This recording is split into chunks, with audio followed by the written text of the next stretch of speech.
এই যে আমাদের ভাই ব্রাদার, ঠিক আছে সবাই, এই যে আমাদের স্যার নাবিউল স্যার, ঠিক আছে উনি একজন সেই ফানি ম্যান, ঠিক আছে অনেক মজা দেয় আমাদেরকে, ঠিক আছে। আমি আসছি ক্যামেরাম্যান, এই যে সবার সাথে একসাথে।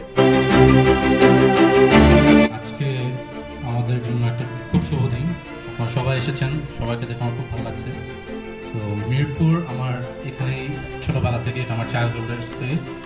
তো চাইল্ডহুড থেকে আমি এখানে বড় হয়েছি, আমরা প্রতিক্ষণই ডেভেলপমেন্টের কাজ করছি। সবাইকে শুভ বিকেল। আজকের এই মহৎ অনুষ্ঠানে আপনারা কষ্ট করে এসেছেন, সবাইকে শুভেচ্ছা এবং আসসালামু আলাইকুম। তো আমরা আমাদের উডটেক সলিউশনের পক্ষ থেকে আমরা অনেকেই এসছি।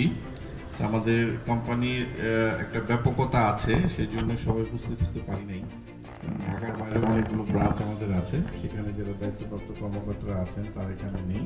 তো মোটামুটি আমরা ঢাকাতে যারা আছি তারা আছি, আমাদের স্নেহাশিস যারা ট্রেনিং নিচ্ছেন তারা আছেন, এবং আমাদের শ্রদ্ধেয় যে যারা আমাদের ক্লায়েন্ট আপনারা যারা এসছেন এই কষ্ট করে, এবং স্পেশালি সাইফুল্লাহ ভাই অনেক অনেক ধন্যবাদ, আপনি কষ্ট করে এসছেন।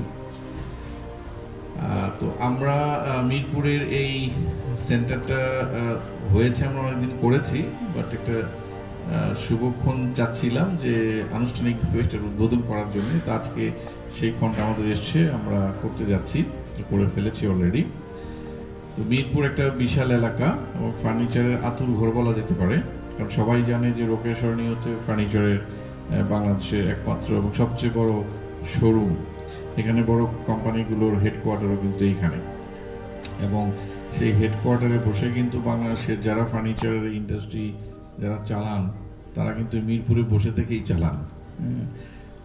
এবং ছড়িয়ে পড়া, যেমন আপনারা যারা এসছেন অনেকে, যে এই পল্লবী থেকে অনেক কারখানা গড়ে উঠেছে, ভেতরে ভেতরে অনেক কারখানা আছে।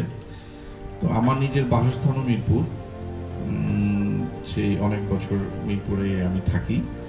তো ডিরেক্টর সাহেব যেটা বলছিলেন যে তার নিজের ছোটবেলা হচ্ছে এইখানে। তো আমরা ঘুরে ফিরে এমন হয়েছে যে মিরপুর থেকে আমাদের শুরু, তো অনেক দূর ঘুরে ফিরে আবার মিরপুরে এসেই আমরা কিন্তু আমাদের এই শূন্যস্থানটা আবার পূরণ করেছি। কারণ এই জায়গাটা শূন্য রেখে তো আসলে এই ফার্নিচার ইন্ডাস্ট্রিকে সাপোর্ট করাটা সম্ভব নয়।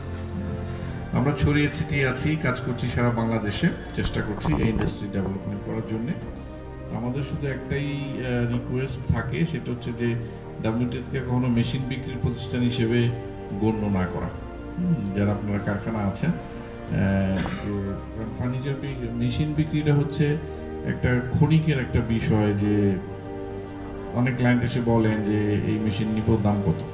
তো দাম কতর ভিতরে আমি একই কথা বারবার বলি যে এই দাম কতর ভিতরে আমরা কোনো সম্পর্ক আসলে আমরা দীর্ঘমেয়াদী আসলে হয় না। বিষয়টা আমরা যেটা চাই যে উডটেক সলিউশন হচ্ছে একটি কনসালটেন্সি ফার্ম, পরামর্শকারী ফার্ম, পরামর্শক যারা ফার্নিচারের আদ্যপান্ত, দরজা তৈরির আদ্যপান্ত, কাঠের কাজের আদ্যপান্ত যারা জানে, A to Z কাজেই, এবং এইটার যে টেকনোলজি, মেশিনারিজ বেসিক থেকে শুরু করে একদমই টপ ক্লাস যে সর্বোচ্চ যে হাইটেক টেকনোলজি আছে সেটা সম্পর্কে আমরা জানি। তো আমরা যে সমাধানটা দিতে পারবো, যে পরামর্শটা দিতে পারবো যে আপনার কি প্রয়োজন, সবাই আমার জন্য দোয়া করবেন। এবং আমি আজকে একটা কথা বলবো, যদি কেউ মাইন্ড না করে, স্যার আপনি বিষয়টা অন্য মাঠে নেবেন না। উডটেক সলিউশন এটা আমার খুব পছন্দের একটা মানে মেশিনারিজ, কিন্তু আমি কখনো নেই, কিন্তু আজকে একটা মেশিন আমি ক্রয় করবো এবং সেটা আমি অ্যাডভান্স করে যাবো, কারণ আমার একটা মেশিন লাগবে।